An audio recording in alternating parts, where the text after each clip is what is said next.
19 Black R&B legends who died mysteriously. We applaud the dazzling hits. But have you ever wondered who lives behind the fading applause? Imagine a Grammy-winning icon, now breathing oxygen in a rented apartment, or a musical genius abandoned to survive on a meager pension after giving their life to the stage. These are not just tragic stories.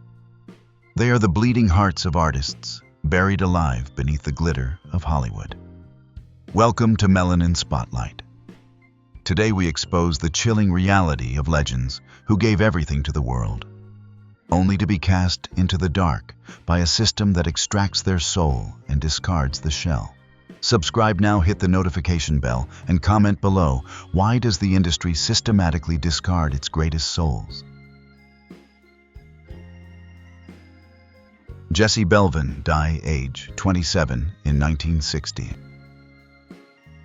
In the mid-20th century, Jesse Belvin was revered as the Prince of R&B, a vocalist whose voice possessed a velvety nighttime warmth that could disarm the most hardened of audiences. Born in Texas and raised in Los Angeles, he was not just a singer. He was an uncompromising pioneer in a landscape fractured by Jim Crow laws. His greatest act of defiance was not found in his lyrics alone, but in his unwavering commitment to music as a tool for equality. On February 6, 1960, Jesse achieved a historic milestone by performing in Little Rock, Arkansas, for a concert that deliberately challenged the era's segregation policies. By unifying a divided crowd in one hall, he became a symbol of hope, a target for those who preferred the silence of separation. The tragedy that followed remains one of the most chilling chapters in American music history.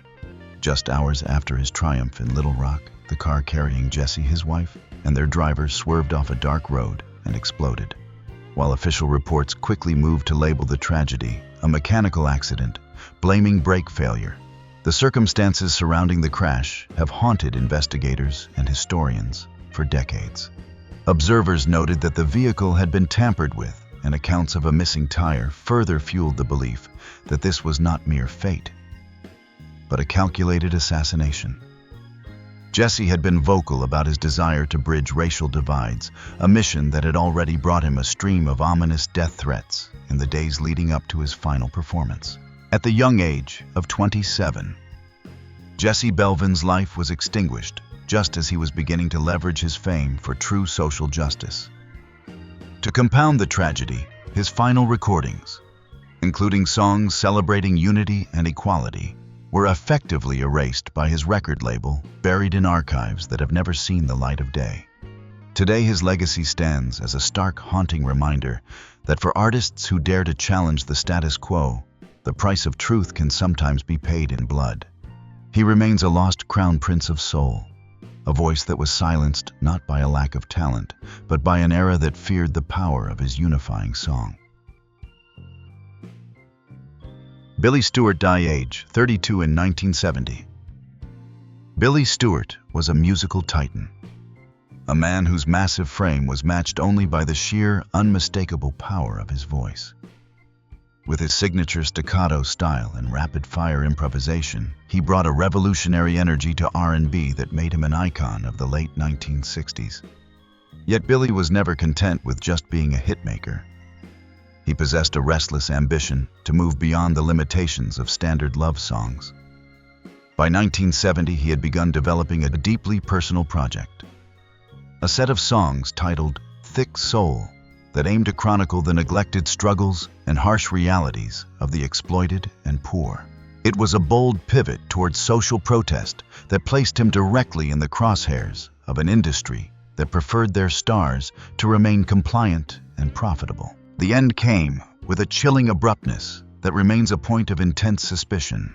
On January 17, 1970, while traveling to a rehearsal, the bus carrying Billy and his band plummeted off a bridge into a river, drowning everyone on board. While authorities were quick to rule the tragedy an accident caused by icy conditions, colleagues and family members were left with harrowing, unexplained details. Billy had reportedly complained just hours earlier that his car had been tampered with and was making strange metallic noises. Even more unsettling in the days following the funeral, his record store was broken into, and every manuscript for his Thick Soul project vanished into thin air. The label claimed no knowledge of the work, effectively erasing Billy's final, most poignant protest before the world could ever hear it.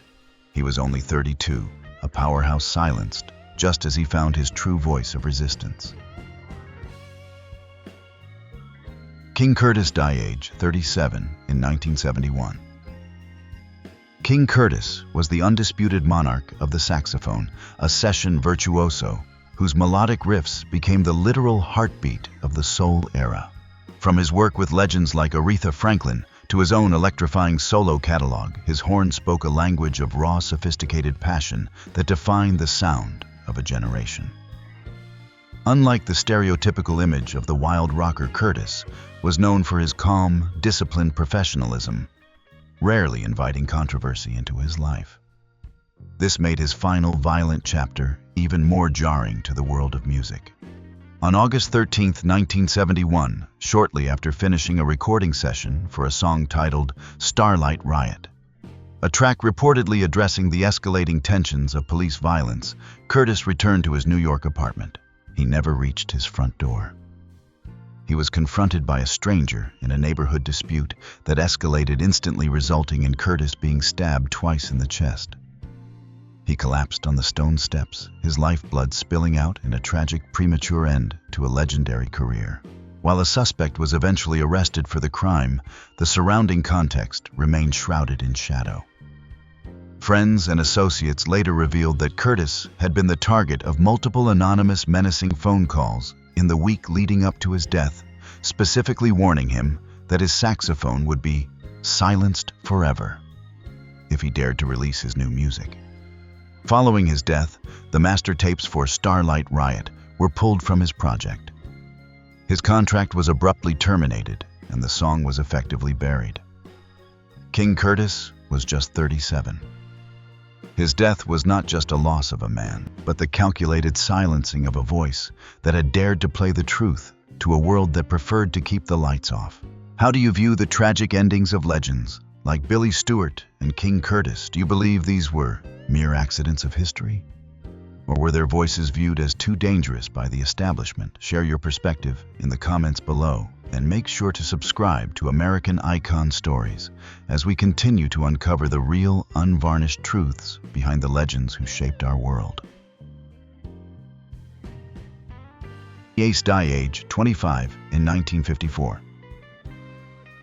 Early 1950s, Johnny Ace was the undisputed prince of love songs, a young talent whose velvety, honeyed voice defined the romantic soundscape of the post-war era. With hits like Pledging My Love, he captured the hearts of millions, becoming a beacon of youthful longing. Yet behind the glamorous veneer of fame, Johnny was a man trapped in a grueling cycle of relentless touring, internal band conflicts, and restrictive contracts that left him physically and emotionally exhausted. On Christmas Eve in 1954, following a sold-out show in Houston, the music world was shattered when Johnny was found dead backstage with a single gunshot wound. Official police verdict ruled it a tragic self-inflicted accident, a reckless game of Russian roulette gone wrong. However, this conclusion was immediately met with disbelief by those closest to him. Band members insisted that Johnny harbored a profound known hatred for firearms, making the suggestion of him playing with a gun impossible. Furthermore, the weapon did not belong to him, but to a tour manager with whom Johnny had been embroiled in a bitter financial dispute only days earlier. Despite witnesses noting a heated, unexplained argument with a stranger backstage just before the incident, the investigation was closed with haste. For decades, his family maintained that their son was murdered, fueled by anonymous letters, suggesting a sinister cover-up to protect those in power. At only 25, Johnny Ace's life was cut short, leaving behind a legacy shadowed by questions that have never been answered and a ballad that continues to sound like an eerie, premature farewell. Hathaway died age 33 in 1979. Hathaway was a rare musical genius, a man whose voice carried a profound, soulful depth that transcended generations. With his warm, mesmerizing tone, he crafted some of the most enduring love songs in history.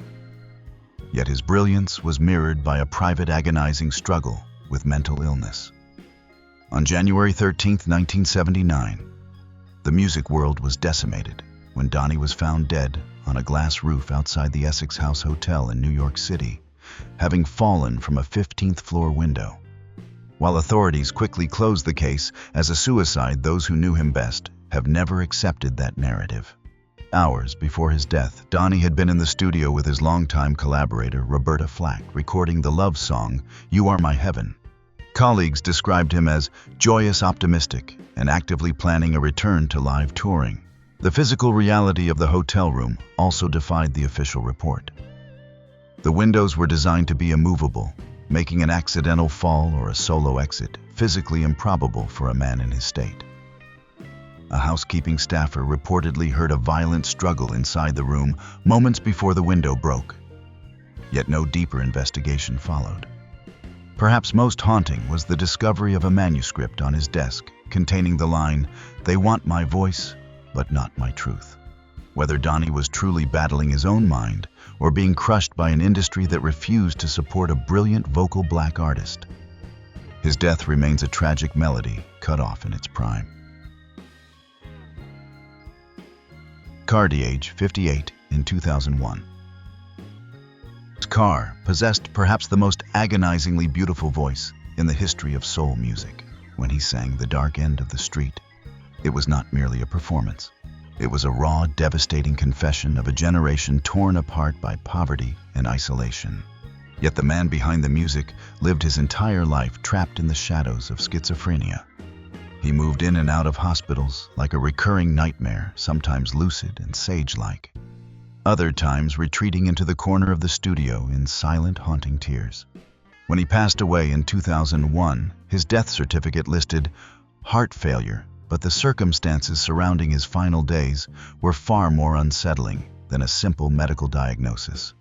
Final weeks, James lived with a niece in Memphis, repeatedly waking in terror to claim that invisible intruders were listening to him.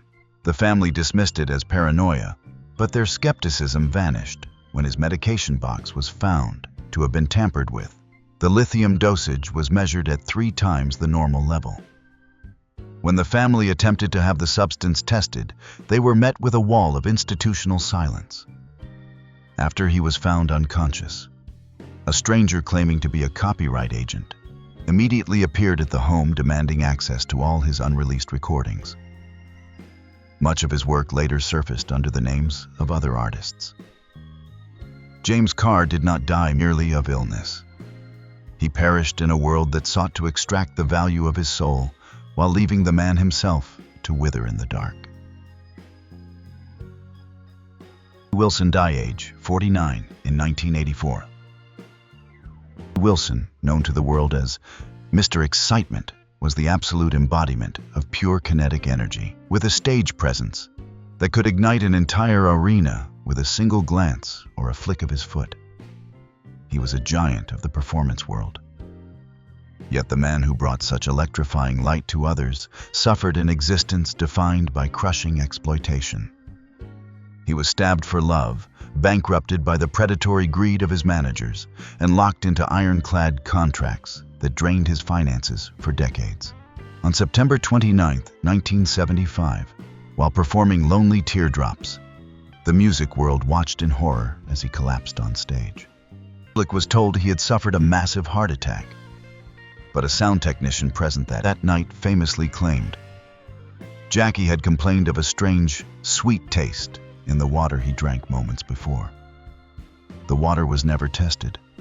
Following his collapse, he slipped into a vegetative state for 9 years, during which time his medical records were moved to a restricted archive, hidden from everyone except the insurance company's lawyers. While Jack lay in a run-down nursing home, forgotten by the industry that had profited from his sweat. His fans had to fight to even get the press to cover his plight. When he died in 1984, he left behind nothing but immortal music and the bitter whispered remark of an old friend. He sang for the world, but he died in silence. Jackie Wilson remains a heartbreaking testament to how the entertainment machine discards the very people who built its foundation.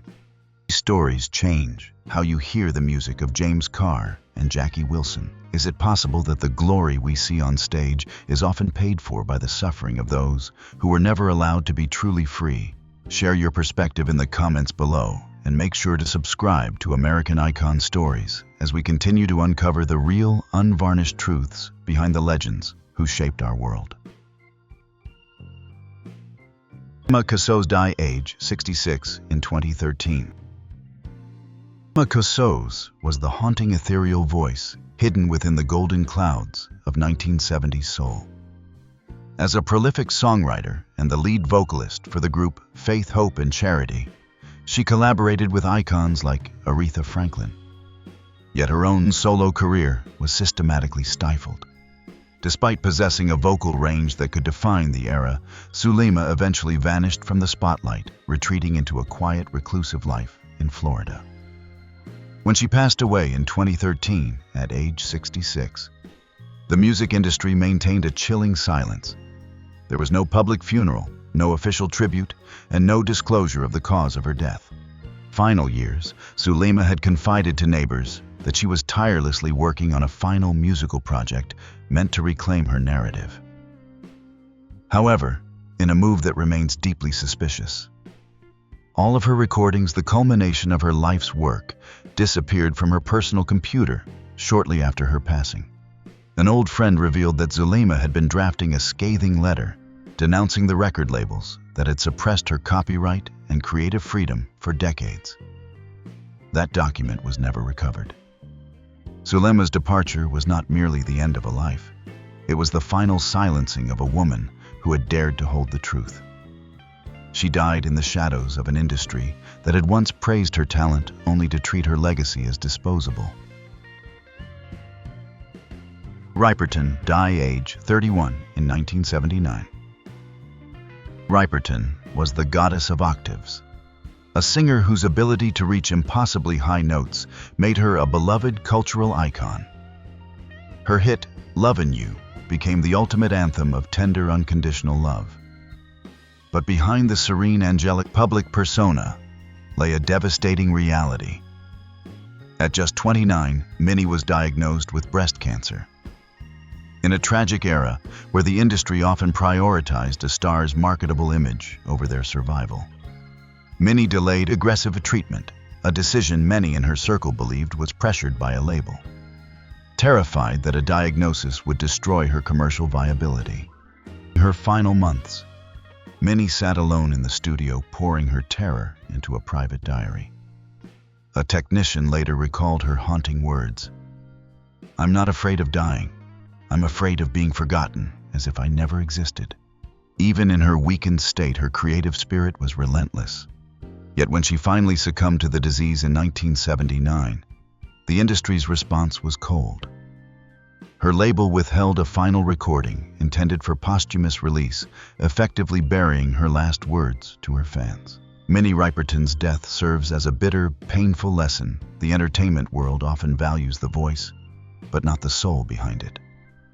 She left behind a legacy that melted hearts worldwide.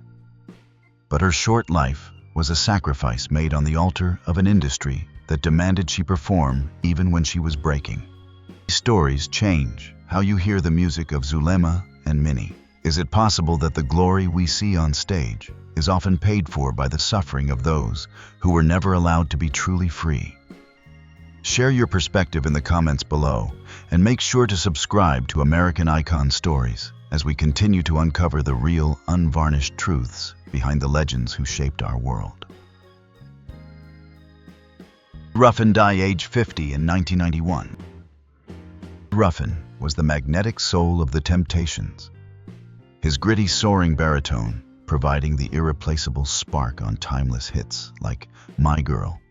He was a man of immense talent, but also intense volatility, struggling with public battles against addiction and power disputes with Motown management. In 1991, his life ended in a manner that remains a haunting mystery. He was found collapsed on the doorstep of a Philadelphia hospital, unrecognized, without identification, and with no one present to explain how he arrived. Hours leading up to his death, acquaintances reported that David had appeared at a private party with powerful industry figures, where he had boldly declared, "I have something that will shake them." He never revealed what that secret was. When his body was recovered, it bore physical signs that contradicted a simple overdose: a bruised neck, broken fingernails, and a wallet emptied of cash, leading his family to believe he had been assaulted. Perhaps most suspiciously, a personal diary David had kept for years, reportedly containing the truth about his experiences in the industry, vanished immediately following his death. While the official report leaned on the narrative of drug use, those who knew him best saw a man silenced before he could expose the rot he had witnessed. David Ruffin lived a life of tumult, but he did not deserve to die anonymously, leaving his story to be pieced together by fans who refused to let his voice be buried. Florence Ballard died age 32 in 1976. Florence Ballard was the heart and soul of the Supremes, a co-founder who helped build the greatest girl group in Motown history. Yet fame provided no sanctuary from the cold, ruthless rejection of the industry. After a series of managed conflicts, she was forced out of the group, stripped of her contracts, and left to face depression, alcoholism, and devastating poverty alone. While the media painted a picture of a star who simply lost control, those close to her described a woman who had been systematically isolated by a machine that no longer found her profitable. 1976, at just 32, Florence died of a heart attack, but her final days revealed a woman still fighting to reclaim her narrative. A week before she passed, she had applied for social welfare, appearing emaciated but filled with a renewed spark as she spoke of writing a memoir to tell her side of the story. The day after she died, her family discovered that the drawer where she kept her life's work had been ransacked. Her manuscript was gone. Despite the clear indication of a break-in, no investigation was ever conducted. Florence Ballard remains a tragic symbol of a talent denied and a spirit stifled by a system that demanded perfection and offered nothing but oblivion in return. To this day, the question of who benefited from the disappearance of her truth remains unanswered. These stories change how you hear the music of David and Florence. Is it possible that the glory we see on stage is often paid for by the suffering of those who were never allowed to be truly free?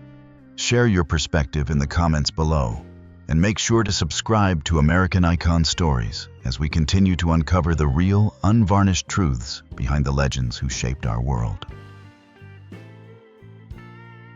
Terrell died age 24 in 1970. Terrell was a shining light in the Motown galaxy, best known for her immortal duets with Marvin Gaye. Her voice on anthems like "Ain't No Mountain High Enough" was a sweet, soaring promise of love that defined a generation. Yet behind her radiant smile lay a body failing under the weight of a brain tumor. In 1970, Tammy passed away at just 24. And while her death was officially attributed to illness for decades, the public has whispered about a darker truth. Many within the industry confirmed that Tammy had suffered severe physical abuse at the hands of an ex-boyfriend, and colleagues often observed her arriving at the studio with visible bruises. A physician who treated her later suggested that these repeated head injuries may have catastrophically accelerated the progression of her tumor. The final collapse occurred while she was performing on stage. She simply didn't wake up. Even more haunting, the diaries she kept during her final years, which documented both her medical struggles and the immense suffocating pressure from her management, vanished immediately after her death and were never published. Marvin Gaye, who was devastated by her passing, once whispered a claim that was later scrubbed from his official biographies. "I think she was murdered, not by one person, but by the system that forced her to live a lie." Tammy Terrell remains a tragic reminder of a talent consumed by a machine that cared more for her performance than her survival. Cook died age 33 in 1964. Cook was the king of soul, a visionary whose voice on "A Change Is Gonna Come" served as the manifesto for a movement. But Sam was more than just a legendary singer. He was an independent business pioneer, the first black artist of his stature to control his own contracts, publishing, and master recordings. In a deeply segregated industry, this made him a dangerous threat to the status quo. On December 11, 1964, Sam was shot to death in a Los Angeles motel under circumstances that defy logic. The police swiftly ruled it self-defense. But every detail of that night remains chillingly inconsistent. Sam had arrived at the motel with a woman who subsequently vanished, taking his money and his clothes. The motel manager, Bertha Franklin, claimed Sam stormed into her office and she was forced to shoot him. However, witnesses noted he was shot 3 times, including a fatal chest wound sustained as he was already collapsing. Photos from the scene showed Sam in a state of partial undress, with injuries suggesting he had been brutally beaten before the shots were fired. His family maintained that Sam was preparing to publish internal documents exposing the systemic manipulation and financial exploitation within the music business, a move that would have dismantled the power of the white hands controlling black music. Sam Cooke didn't just die in a motel. He was silenced at the precise moment he threatened to change the industry forever. His death remains an unhealed wound in the heart of American music history. These stories change how you hear the music of Tammy and Sam. Is it possible that the glory we see on stage is often paid for by the suffering of those who were never allowed to be truly free? Share your perspective in the comments below, and make sure to subscribe to American Icon Stories as we continue to uncover the real, unvarnished truths behind the legends who shaped our world. Redding, age 26 in 1967. Redding was the soulful voice of the American South, a man who poured raw love, agonizing pain, and resilient hope into every ballad he touched. As the centerpiece of Stax Records, he was on the precipice of becoming the greatest soul artist of his time, with his creative influence reaching far beyond the charts. Yet beneath his calm, masterful exterior, Otis navigated the crushing realities of systemic racism and the exhausting power struggles inherent in an industry dominated by those who did not share his experience. In December 1967, at the height of his powers, Otis was killed when his plane crashed into a frozen lake in Wisconsin. Circumstances were maddeningly inexplicable. The weather was clear, the aircraft had been thoroughly maintained, and the pilot was a seasoned professional. To this day, no one has provided a definitive answer as to why the plane spiraled into the water. But the tragedy silenced a legend, just as he began to challenge the storms within the music establishment.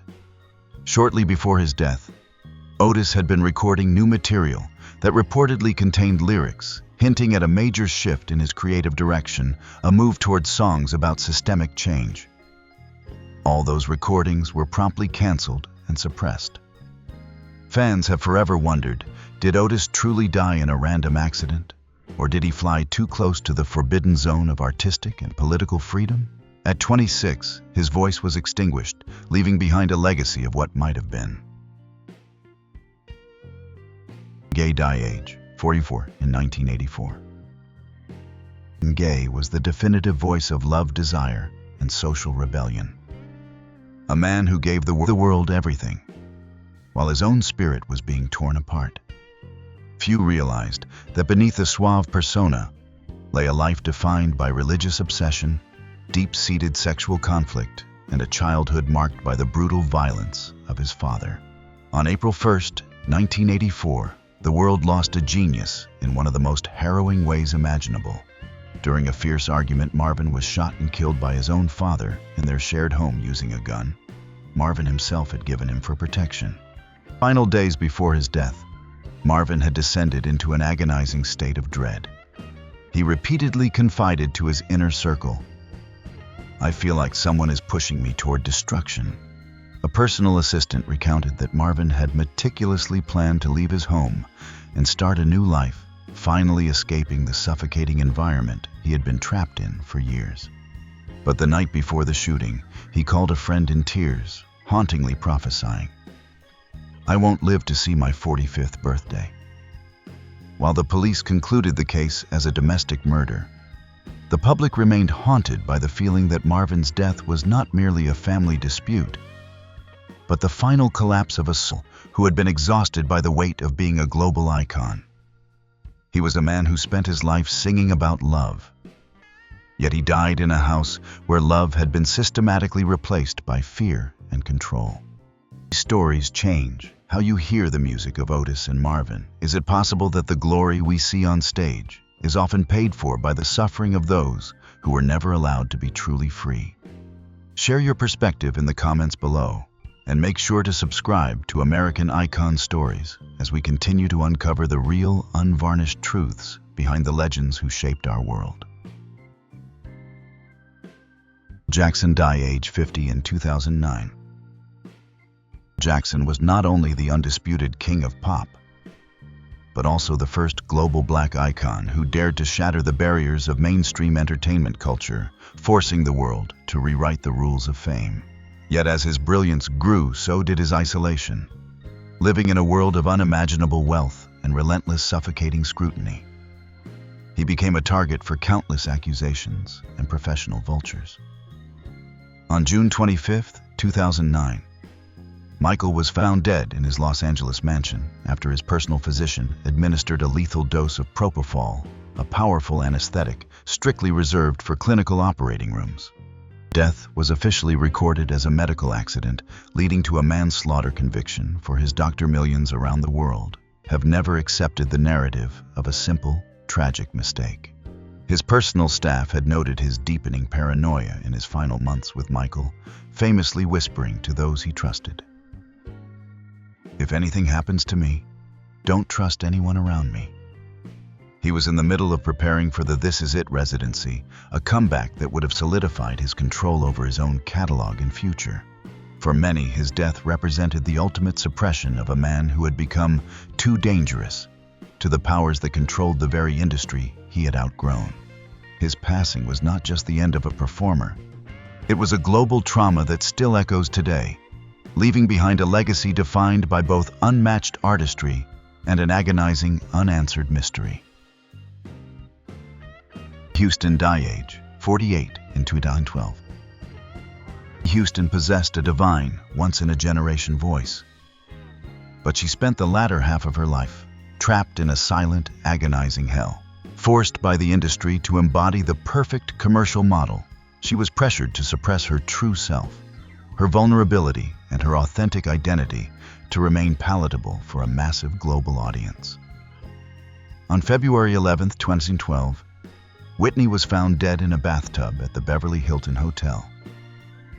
The authorities cited a combination of drug use and heart disease, but her family and close inner circle vehemently insisted she had been sober and was actively preparing for a major stage comeback. A friend who spoke with her days before her death recalled a chilling reflection. "I saw the lights, but I didn't see myself in them."